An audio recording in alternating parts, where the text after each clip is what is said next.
যদি আমি একটা পাখি হতাম তাহলে কি করতাম? আমি গান করে বেড়াতাম and fly about the whole day long। একটু ব্যস্ত আছি, পরে বলি। কি করতাম আমি? সারাদিন ধরে উড়তাম। এই যে এখানে আমি তারও অনেকগুলো জিনিস দেখলাম।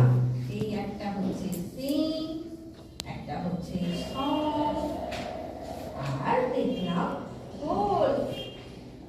হ্যাঁ, এই বানানটা একটু অদ্ভুত না? ঠিক আছে ঠিক আছে, আমরাও দেখছি। তাহলে এই মানেগুলো কিন্তু আমরা সবাই একটু দেখে নেবো। সিং মানে কি? গান করা।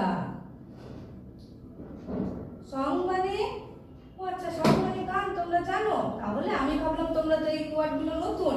আর হোল মানে হচ্ছে, এখানটায় হোল ডে আছে, তাই হোল ডে মানে হচ্ছে সারাদিন। সারাদিন